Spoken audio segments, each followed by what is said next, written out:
on today's StoryBeat. When you're writing your article, your book, your screenplay, whatever it is, you just sort of, being as indulgent with yourself as possible. But when you're editing it, and you should always edit it before the actual editor gets their hands on it, you need to be as clinical and almost as indifferent to it as possible. And because you want to see the flaws that the editor will find before the editor finds them and corrects them. This is StoryBeat with Steve Cuden, a podcast for the creative mind. StoryBeat explores how masters of creativity develop and produce brilliant works that people everywhere love and admire. So join us as we discover how talented creators find success in the worlds of imagination and entertainment. Here now is your host, Steve Cuden. Thanks for joining us on StoryBeat. We're coming to you from the Steel City, Pittsburgh, Pennsylvania. My guest today, Jon Krampner, is a native of Brooklyn. He spent the Carter administration getting fired from small newspapers, then moved in 1980 to Los Angeles, where he taught English as a second language for 27 years in the adult division of the Los Angeles Unified School District. This provided him with the economic basis to produce his critically acclaimed but non-bestselling books, The Man in the Shadows, Fred Cohen, The Golden Age of Television, Female Brando, The Legend of Kim Stanley, and Creamy and Crunchy, An Informal History of Peanut Butter, the All-American Food. His next book, Ernest Lehman, The Sweet Smell of Success, will be published by the University Press of Kentucky in fall of 2022. I've read Ernest Lehman, The Sweet Smell of Success, and I can highly recommend it to you. It's a truly revealing and fun read about one of the greatest screenwriters who ever lived.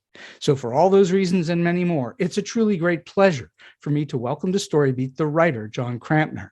Jon, welcome to the show. Thank you very much, Steve. It's good to be here. Well, it's my pleasure to have you here, believe me. So, all right, let's go back to the very beginnings of your work.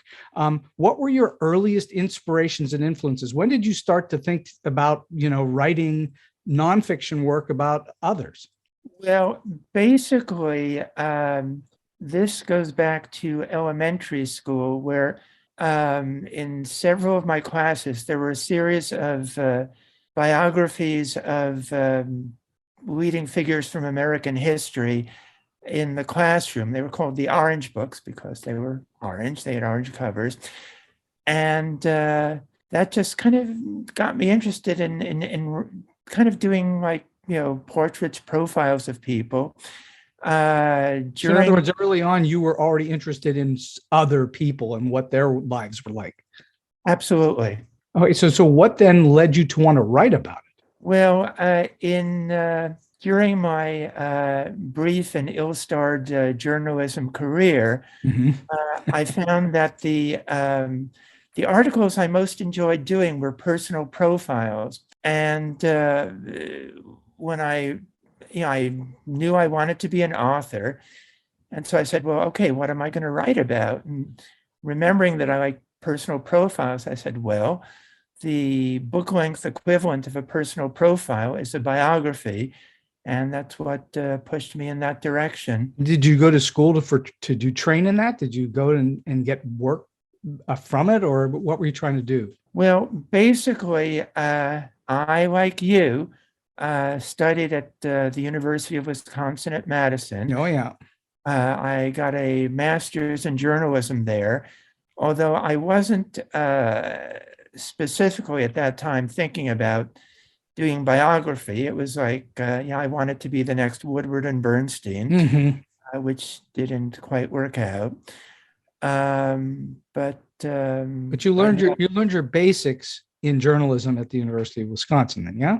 Yes, that's correct. And were you involved in the local paper? Was that the Daily Badger? Am I remembering that right? Let me get this. There were two student newspapers. There was the Daily Cardinal, which was the left-wing slanted student newspaper, and the Badger Herald, which was the right-wing slanted student newspaper.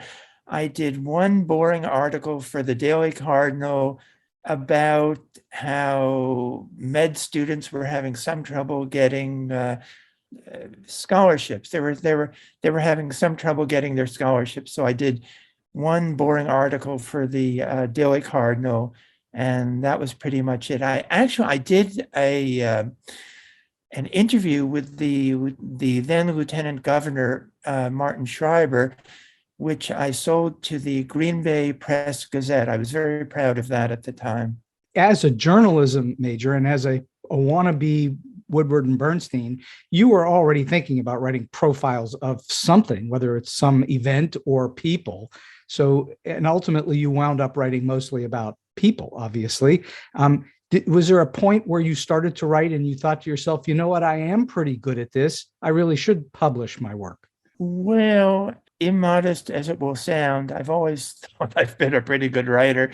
And so I, like in elementary school, I think when I was in the first grade, I published a short story about a cat, which for the student newspaper there. So I had my first publication, I think, when I was 7 years old. 7 years old, you were writing about a cat. And Right. At that point, you already thought to yourself, hey, I'm pretty good at this, yeah? That's the unpleasant truth, yes. I don't know that that's unpleasant. I think it's unusual. I think most people at that age have no idea what they're good at. They just like doing things, you know. But you already had some sense of your self-worth as a writer at that point. Do you write every day? Is it something you do every day? Absolutely not. I know that's fairly standard advice about doing that, but my feeling is that's a recipe for hackery. It's important to be fallow sometimes. It's important to do nothing. It's important to go outside and pat geraniums on the head. And so that's like refreshing your well. In a manner of speaking, yes.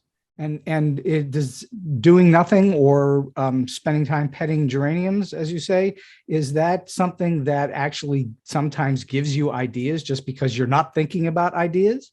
I don't think so much, but it's more just it's important not to be on all the time. It's important to just realize there are a lot of different aspects to life, and to periodically, dip your toes into various, pools of water. I think that that's a great way to think. All right, so let's talk about writing works of nonfiction, biographies and other things. What are a few of the bigger challenges in first conceiving such an idea? I'm going to write a book about Ernest Lehman or about Kim Stanley or whoever. And then what are the biggest challenges in then writing that work? Well, in conceiving, of course, is a serious challenge. It's like, who am I going to write about? Mhm. And let's see, with my first book about Fred Coe, who was the leading producer of 1950s television drama, I was a contributing editor at Emmy Magazine. And, I've always been interested in history. And I did a little research, and I got interested in 1950s live television drama. And at first, I started work on a biography of Paddy Chayefsky, but then it turned out someone had beaten me to the punch. So, but in the course of researching Chayefsky, I learned about Fred Coe. Mm-hmm.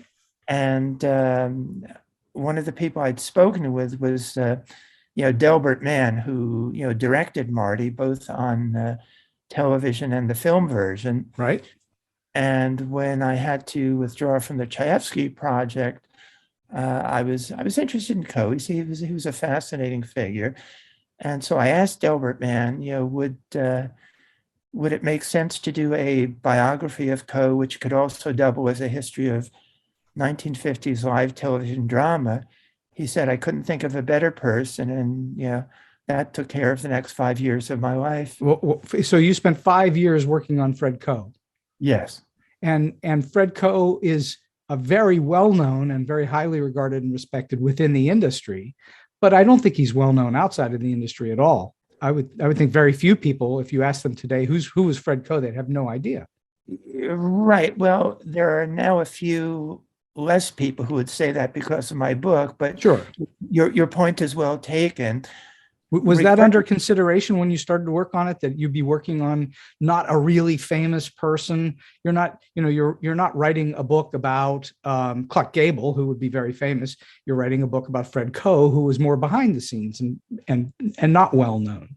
Well, actually the title of the book was The Man in the Shadows. Mm-hmm. I was really eager, almost desperately eager. I was almost 40 at the time to just, get started as an author. I knew this would be a good subject. It was a period that fascinated me.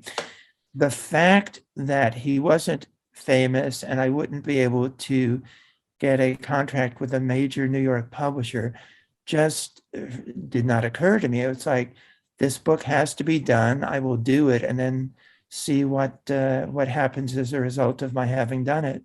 And so the work that you do requires, I assume, and you'll correct me if I'm wrong, a bit of obsession. You've got to become obsessed by your subject and really want to be able to dig deeply into their life and their history and so on. Did you become obsessed by Coe? Oh, absolutely. Both, you're right, both in general and in this case in particular. It was like he wasn't known, and it was my mission to make him known. Right.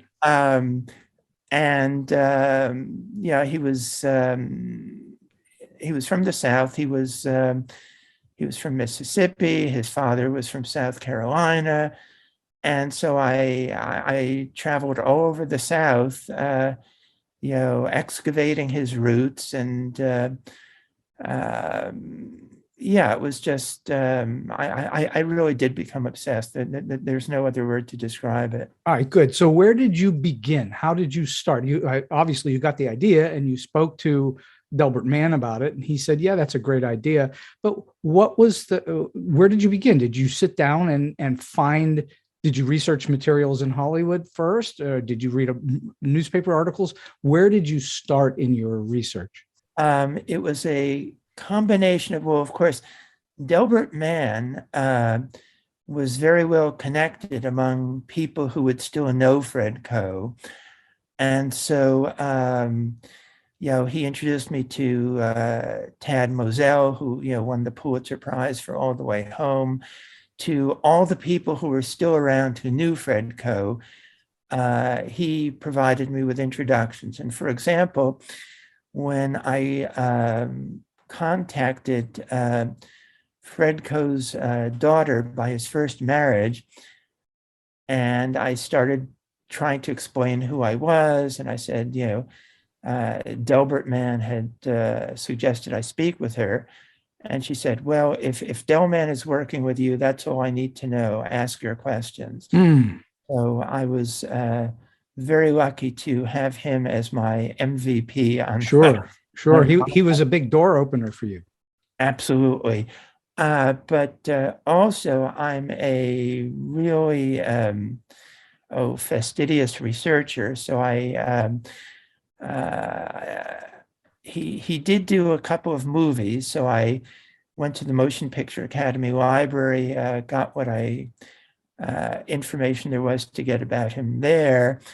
I went through the New York Times Index, the Los Angeles Times Index, books about the history of television.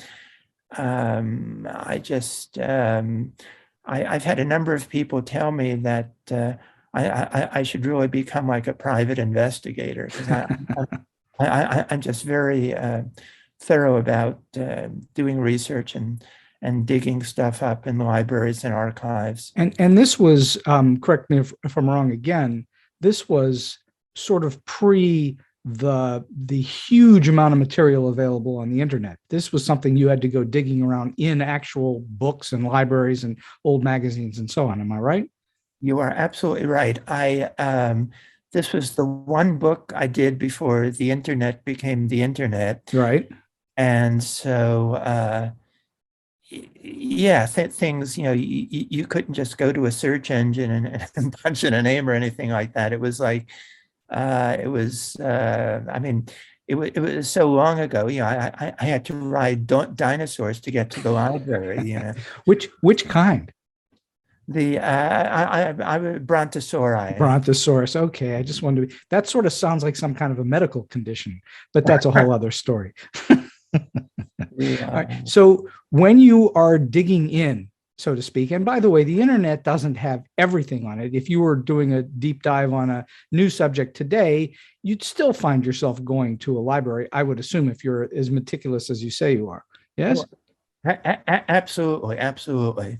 Because I'm sure many of our listeners may not spend a lot of time in libraries anymore, and they're still important. They still serve a valuable function in society, and yet they're being downplayed right now because of the internet. And yet the internet is not as thorough as it is. It's not complete. No, that's absolutely correct. And the fact is, and I'm getting a little ahead of myself here, perhaps, but archivists and reference librarians are some of the most important people that a nonfiction author can ever help to know. Sure. They will always find things that you don't know. Their research skills will be better than yours, and they will wind up making you look better than you actually are. Mm-hmm. So, all right. So when you start working on a book, and we'll use Fred Coe as an example, and in a moment we'll move off on Ernest Lehman, because I think he's, for me personally, is more fascinating. I'm a screenwriter, and I find him really fascinating.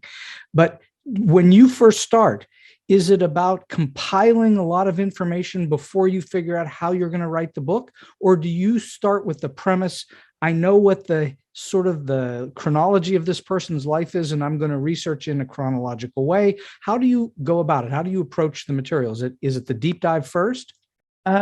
Basically, what I try to do is, with biographies, there are three parts to them: before the person was famous, when they were famous, and after they were famous. Mm-hmm. And I always go first for when they were famous, while they were professionally prominent. That's what the readers are mostly going to be interested in. Sure. So I try to learn as much about that as I can, and then branch out into their ancestry and their decline later. Now, sometimes that winds up hurting me. Like, for example, on the Ernest Lehman book, one of his sons said, "Oh, by the way, my mother had this long-term extramarital affair," and I was like, "Well, that's very nice, but first I want to learn about his movies." And by the time I doubled back to asking about the affair, the son was like, "Well, I don't really want to deal with you anymore," and I was up the creek in that regard. But yeah, it's basically when I start out, one of the nice things about biography, I know it's going to be in chronological order, but yeah, I don't really know, other than the fact that I want to concentrate on their professional career, how I'm going to go about putting it together. So it's really a question of just in a non-linear way, just going all over the landscape, hoovering up information, assembling it into a big pile, and then deciding later what I'm going to do with it. All right. So you've already said that you know it's going to be chronological. And in fact, the Ernest Lehman book is, that I've read, is in fact chronological. But at the same time, do you need to spend time outlining how you're going to proceed? Or do you not work from an outline? Do you just know that here's the chronology, I'm going to work in this sequential way? I don't do an outline for the book as a whole, but I do really extensive outlines for the chapter, for each chapter. And of course, I don't do that until I'm well into the research.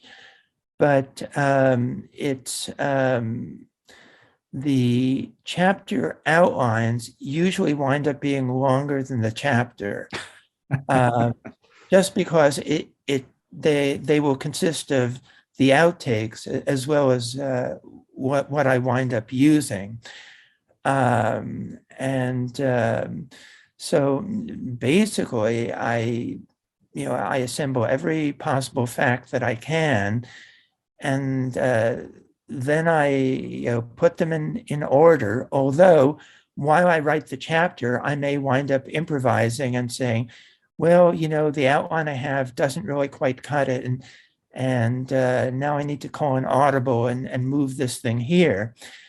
And interestingly, when I was working with the copy editor on the Lehman book, she said, you still don't have a few things in exactly the right order, so I had to move them again. But it still helps having those chapter outlines to guide me as I write the chapter. Do you tend to work using journalistic principles, as in who, what, where, why, when, and how? Is that part of the approach?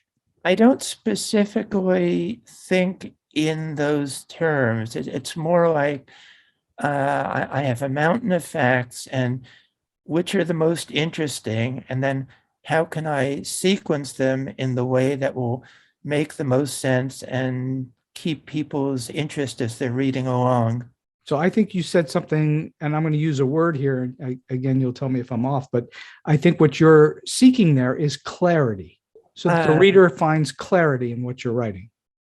Yes, well, the clarity, and just you try, like a few people who have done blurbs for this book have referred to it kindly as a page turner. And so I just try to assemble things in such a way that it will continually hold the reader's interest and have them turning from one page to the next. What would you say, and I want to just in a general way, what for you makes a good subject a good subject? You're not writing about anybody and everybody. Do you have some notion as to what for you is the thing that attracts you to a subject, or what makes it good? Isn't that a good question? Like I said, on the Fred Coe book, it was a question of, I got interested in 1950s live television drama. And because he was such an important figure in that era, I knew that writing about him could also double as a history of the rise and fall of 1950s live television drama. With my second book, the actress Kim Stanley, she had acted on several of Coe's shows. And so I knew that people just spoke with her with this kind of sense of awe. She was such a fascinating and in some ways strange person. And so when I was looking for a subject for my second book, and I was in New York, and I contacted this writer who had written several shows for Coe. And I said, I'm looking for a subject. And he said, did you see the New York Times this morning? Kim Stanley just died. And so I knew that people had spoken of her with this almost a sense of reverence. So then I said, okay, well, I'll pick up the New York Times. I was staying with my father, and he subscribes to it. And I said to myself, okay, I want to see if it's just a little 2-inch thing or how much play it got. And it was bannered across the obituary page. And so I was reading it, and it described her as a mysterious person. Well, that's absolutely catnip to a biographer. Sure. So she was, given a prominent review, or an obituary. I shouldn't say a review. She was given a prominent coverage. She was mysterious, and she was connected to my first subject. So I was off and running. With my peanut butter book, neither the Fred Coe nor the Kim Stanley books sold that well. And so I thought, well, I want to do something that maybe will sell a little better. And so at that point, there was a whole genre of books, histories of different kinds of food. And the only kind of food that hadn't been done that I was really interested in, having been a peanut butter maniac as a little boy, was peanut butter. So I just dove into that. And well, I was going to say that Fred Coe and Kim Stanley, to my way of thinking, to my non-biographer way of thinking, is that makes sense.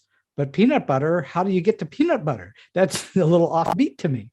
Well, again, unlike Fred Coe and Kim Stanley, peanut butter was famous. So and Mr. Peanut is even more famous. Well, it's funny because one of the guys I used to teach with when I retired from teaching English as a second language, he actually made a sort of a Mr. Peanut mannequin, which now hangs in my living room. But in any event, with peanut butter, like I said, well, it's better known. It will have more of an audience, and sure enough, there's this website, worldcat.org, which lists approximately how many libraries a book is in. And with Fred Coe and Kim Stanley, they're in about 200 libraries each. And with peanut butter, it's in about 1,200 libraries. Oh, wow. And it's in it's in libraries in Kuwait, in Thailand, in countries whose names I can't even pronounce. So it really it was I was right in doing it in terms of sales wise, but then for my next book, I wanted to do a political book. I tried to do a few, I couldn't sell them, so I said, oh hell, I'll do another entertainment biography. And I've always wanted to do literary biography, so I said I'll do a writer. And living one zip code from Hollywood, I said, well, it's going to be a screenwriter. So a friend of mine who's written a lot of books about screenwriting said, why don't you do Jules Furthman, who did a number of important screenplays in the 40s and 50s, but he was long gone, so there was no one to interview. So I went to the library of the Motion Picture Academy to see how big of a biographical file they had on him. And when the librarian brought it to me, I said to myself, this seems kind of light. It doesn't weigh very much and it's not very thick. So I went to a table and I kind of, like when you open up a box of candy and you pour it out. And what came out were two one-inch obituaries from the trades.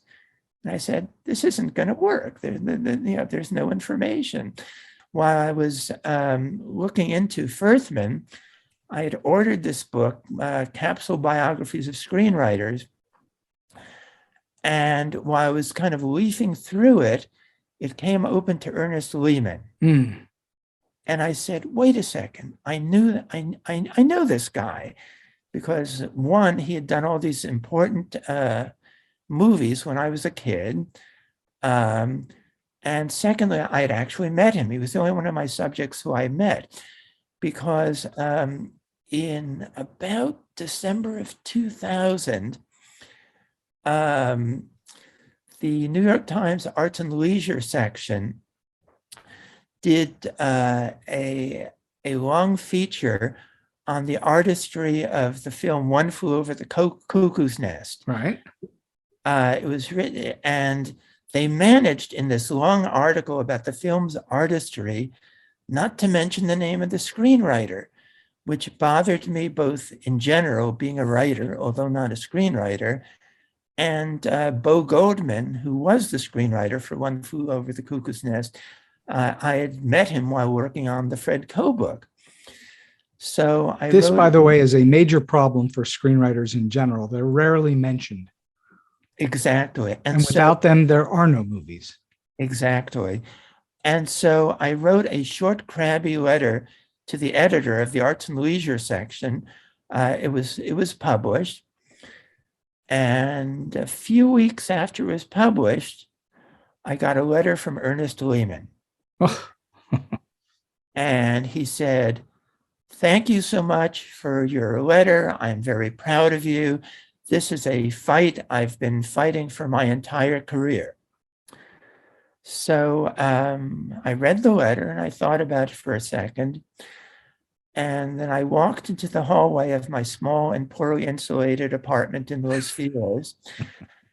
And I looked at my poster of the 1966 re-release of North by Northwest. Yes. And I said, same guy. So I walked back to my desk and he'd put his phone number on the letter.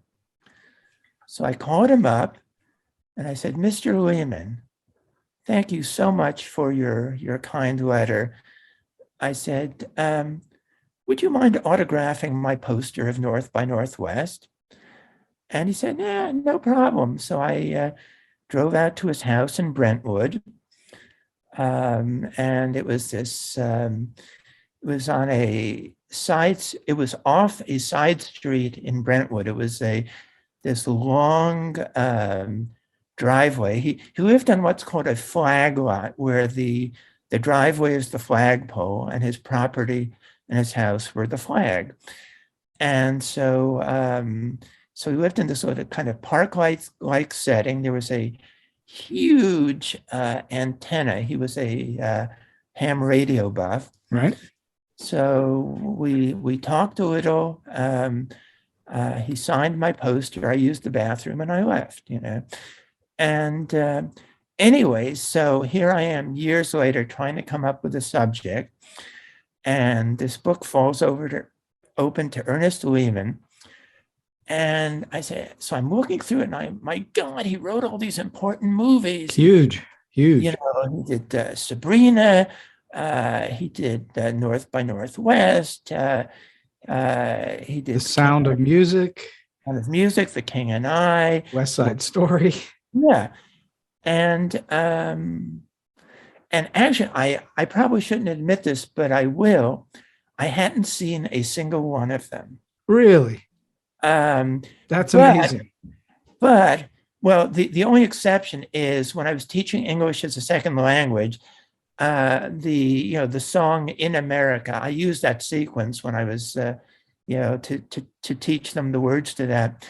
But the important thing was all of these movies loomed large in the zeitgeist when I was growing up, and that was good enough for me, and I was off and running. Well, I'm a pretty serious Hitchcock fan, and as far as I'm concerned, there are 2 or 3 that are the greatest of his works, which I consider him to be maybe the single greatest director we've ever had.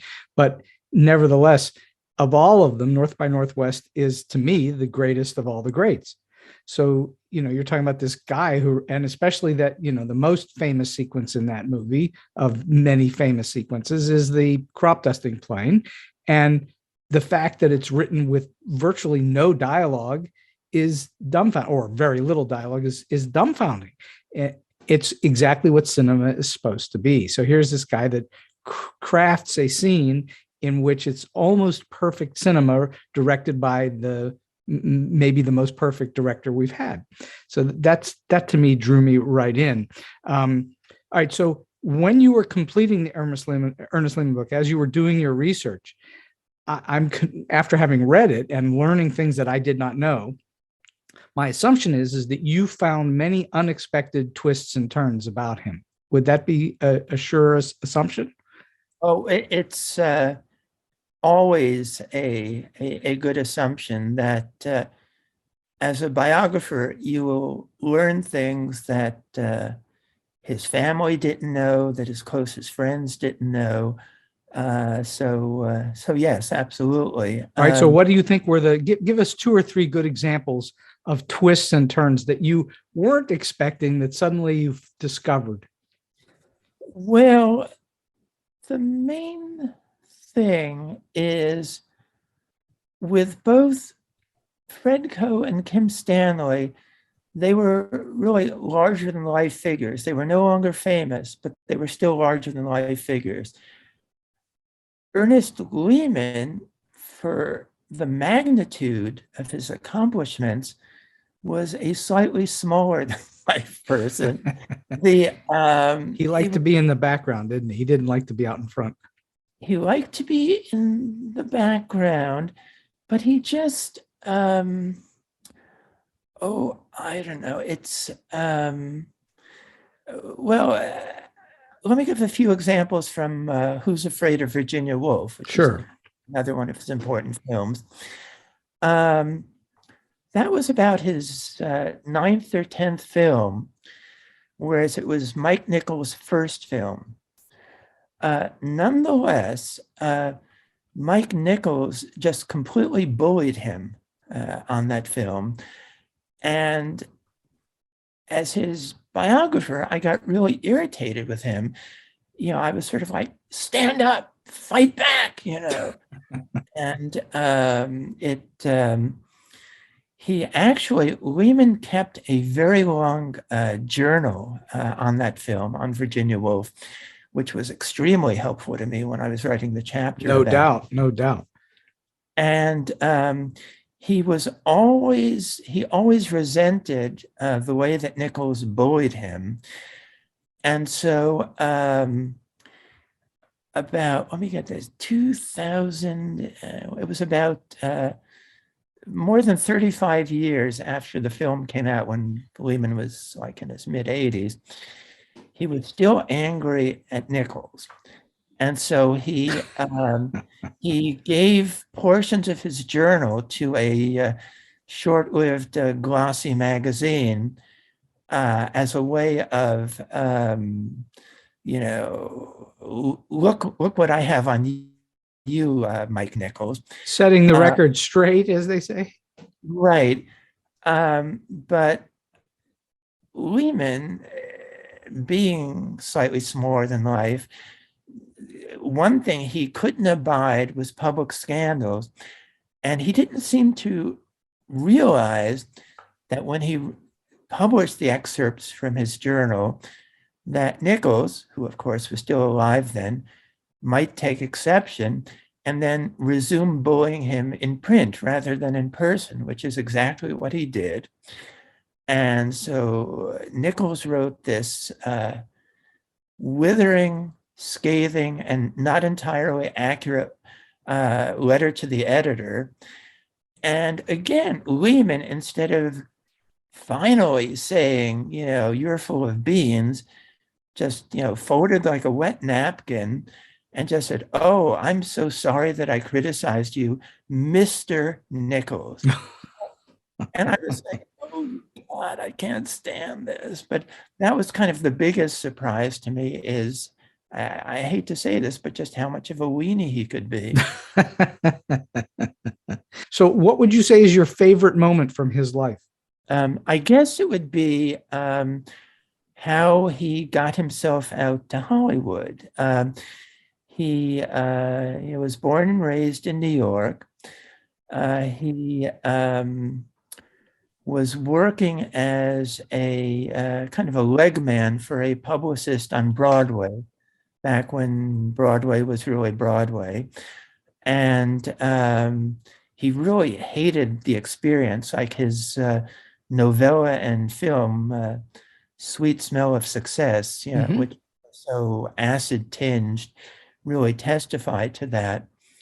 But unlike some New York writers who thought that going out to Hollywood was like selling out, Lehman always wanted to be a screenwriter. And after he published the novella, Sweet Smell of Success, his boss had a falling out with him because he thought, well, the publicist in Sweet Smell of Success is this really kind of low reptilian figure, and he thought that people might mistake him as the inspiration for that character, even though he was completely different from him. So they had a falling out, but then when they got back together, Lehman's boss was well connected in Hollywood and wrote a column for the Hollywood Reporter. And so as a way of smoking the peace pipe, he said to Lehman, you can be like the guest writer for my column one week and use that to sing your own praises as a screenwriter, which Lehman did. So he wrote this long, fulsome piece about how if Hollywood does not snap up this guy as a screenwriter, then they really don't know their business. And that was the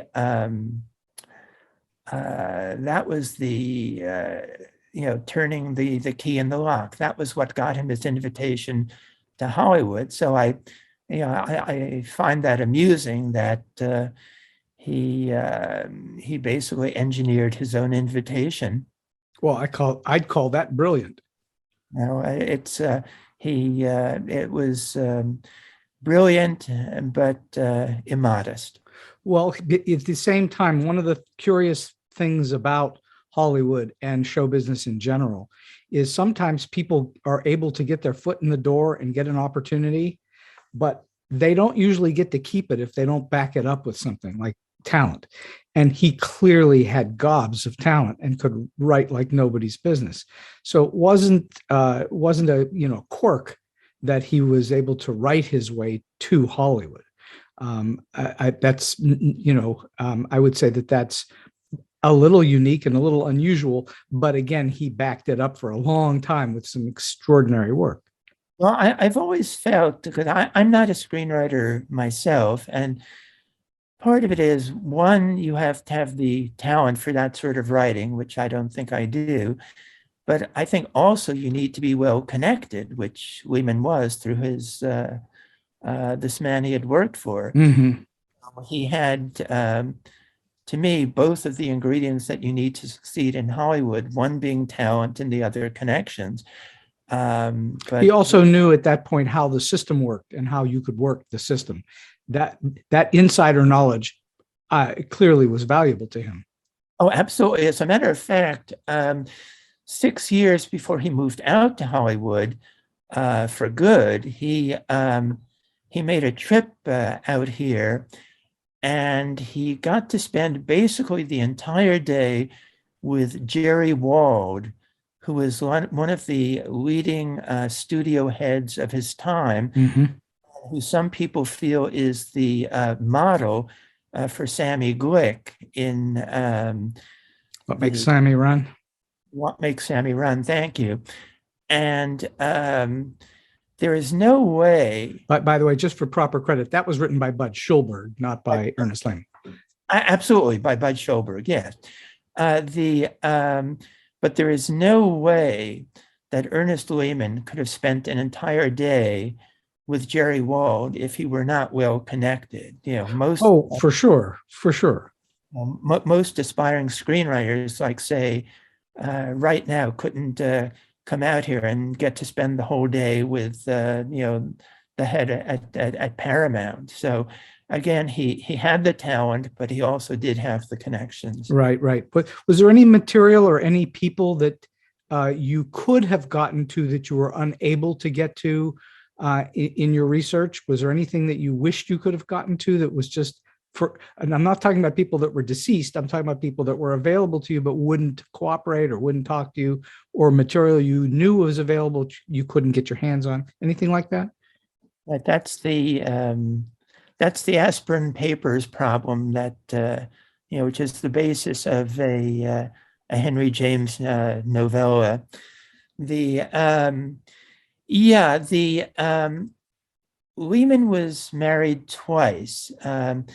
He was married to his first wife for more than 50 years. And then when she died, he married again. His second wife was, let me get this right, 51 years younger than he was. Okay. And I wanted to talk to her to learn all about his declining years. She did answer a few emails from me, but she said she's very private, which is true. She's a very private person, but when we swapped a few emails, I was trying to get to talk to her. I said, well, you may be indeed a very private person, but you married an illustrious man, and illustrious men tend to attract biographers, but I never really did get to do a sit-down interview with her, and that was kind of frustrating. Well, I can imagine that would be very frustrating. All right, I want to talk for just a minute or two, not too long, about the act of publishing, which is a whole separate thing that writers go through. You spend all your time researching, you find your subjects, and you then finally write a book. Now, at that point, you have this dilemma. It's called, how do you get the book out into the world that has little connection to the act of writing the book? So would you say, first of all, would you say that the internet and other media sources have changed the way that you go about creating a book and then getting it to a publisher, different than it was when you first started publishing back with Fred Coe? Is it different now? Maybe in general, but it hasn't been for me. My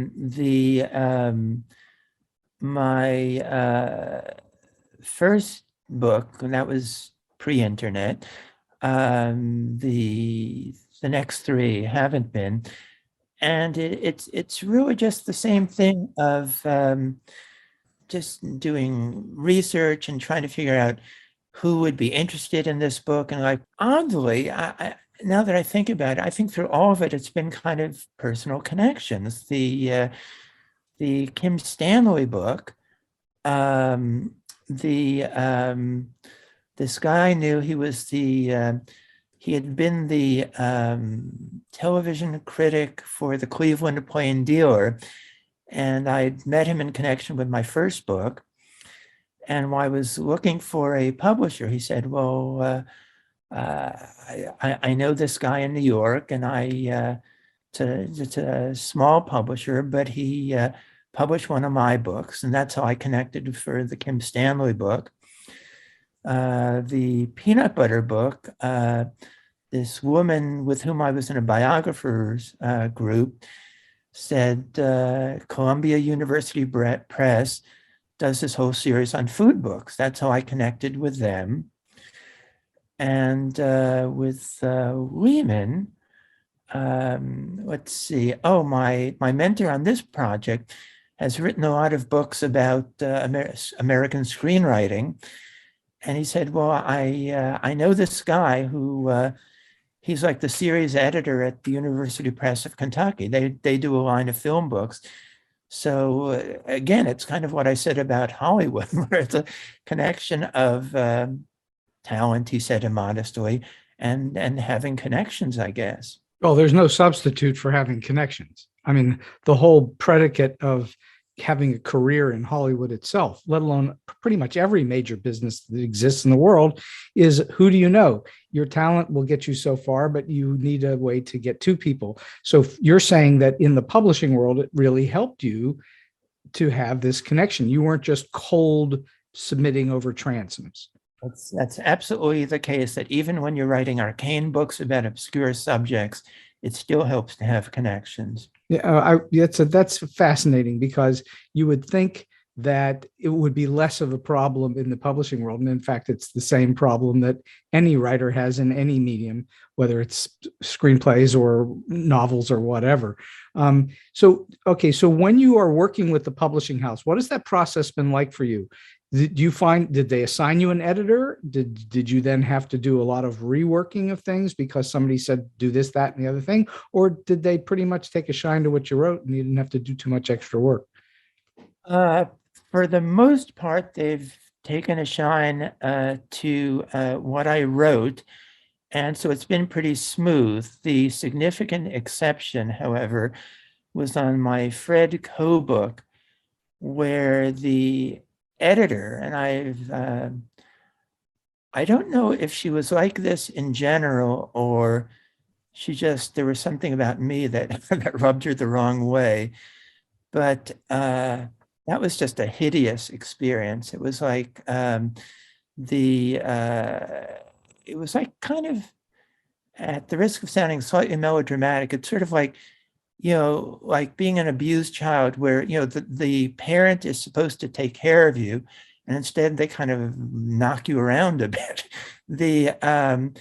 And on top of that, when I thought I was through with her and I was going to go through quote unquote copy editing, and I was dealing with the managing editor at that point, and she said, well, this is going to be your copy editor. And I said, well, Marilyn, this is really interesting because the copy editor has the same last name as this miserable editor that I had. And she said, yes, he's her husband. And then I just sort of went through it again from soup to nuts. So ordinarily things are pretty good, but every now and then you're going to draw a card from the bottom of the deck. Well, and it's a chemical thing too. It's a chemistry between the two of you. Sometimes it'll work, sometimes it won't. That's true for virtually everything. And that relationship is just what it is, a relationship. And somehow that chemistry's got to be good as well.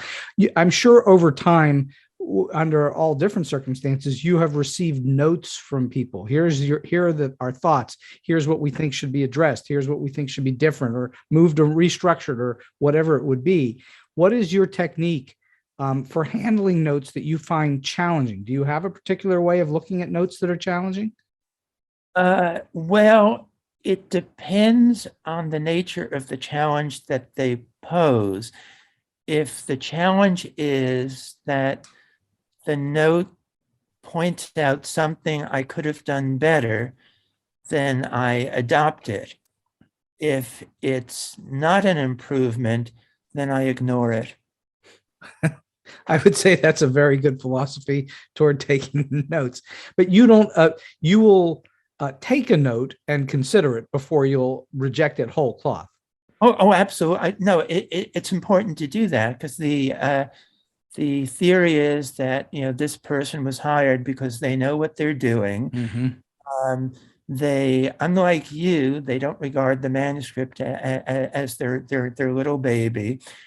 And it's important to overcome the initial sense of how dare you not acknowledge my genius, and see if perhaps they have a good point and they've tumbled to some way that you could actually improve what you've done. That is exactly what I teach. It's the way that I think. And I think that that's a really valuable note for people who are in the business of trying to get published, whether it's published or produced.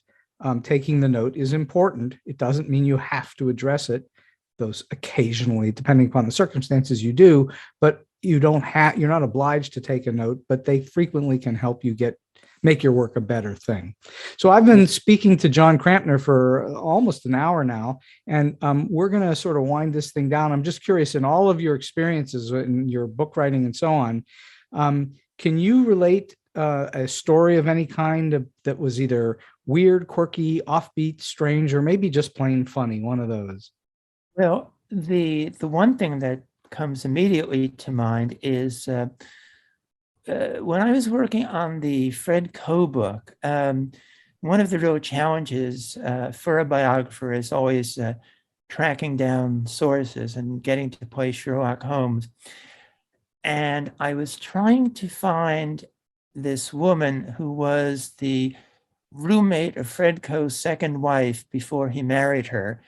I wanted to learn a bit about the process of their courtship, which apparently took place while Coe was still married to his first wife. And anyway, I did have the name of the roommate. I had her first name and her last name, but she wasn't, part of his professional circle. And she wasn't, like Frank Sinatra famous.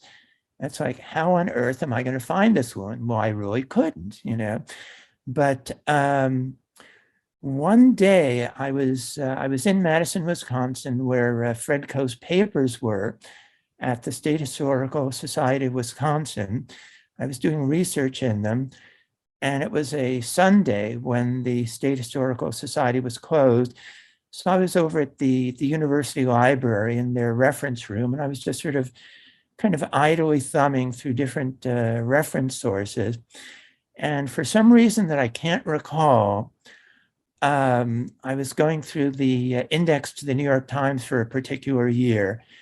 And I was just thumbing through it, and I was looking through the section of their book reviews for that year. And all of a sudden, and the woman's name, the roommate of the second wife, her name was Adeline Garner. So I'm thumbing through the names of all the authors who published books that were reviewed in the Times that year, and I see the name Adeline Garner. And I think, what the hell? So I look again, I blink, and I see her last name is Schell. It's Adeline Garner Schell. And in the year that I was looking through, she had published a book. Wow. And it was like, it's almost the kind of thing that could make you religious, because this was not a needle in a haystack. This was a needle in the solar system. And this is not a hard work rewarded story. This is not a clever intuiting things was rewarded story. It is a dumb luck story. It two words come to mind: serendipity and synchronicity.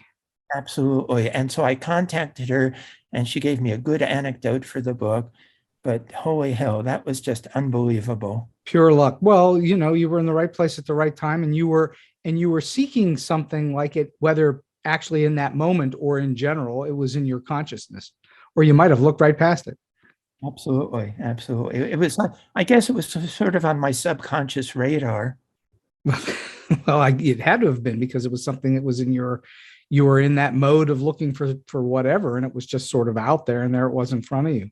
All right. Last question for you today, Jon. Do you have a solid piece of advice or a tip for those who are either trying to figure out how to become an author of nonfiction or biographical work, or for those who are maybe in a little bit and trying to get to the next level where they might need to get up to that next place?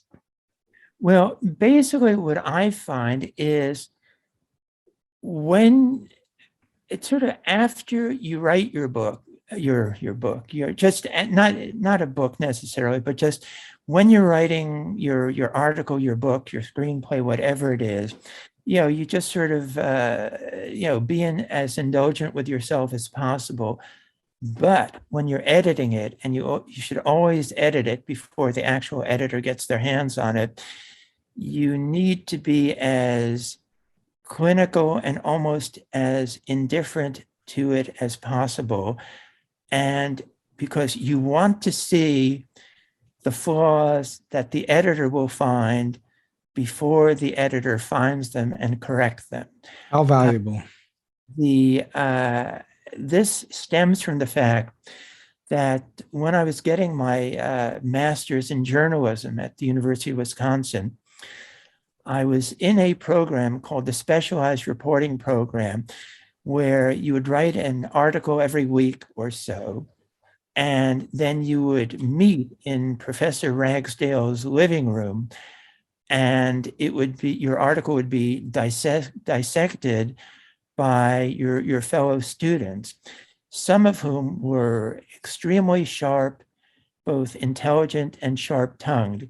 Now, supposedly, there were all these ground rules of etiquette that you had to observe. In point of fact, it was Jungle Bowl, and they would say whatever they thought would most tear a hole below your waterline. And when I started out, I was very nervous. I was very sensitive. I wanted to be accepted. But after a few rounds of that, I realized that, I've got to get good enough so that, these sons of bitches won't be able to just tear me limb from limb in Professor Ragsdale's living room. Right. And that really, it improved me a lot as a writer. And throughout my career, editors have said, your copy is really clean. You do half my work for me. And that's because of what I learned from Professor Ragsdale's living room. Well, I think that's really wonderful advice to pass along to those that are coming into the industry of writing in general. It's one of the principles I speak to my students about all the time, which is half of the battle is getting someone to read your work in a way that they think that you know how to write. And that means writing clean sentences. It means good grammar. It means spelling properly. It means all those things, punctuation, things that are sort of slowly starting to leak away in our society, I believe. So this is very valuable. And I was just going to add logical transitions. And yes, very good. Logical transitions are incredibly important. Again, going back to what we talked about earlier, it's clarity.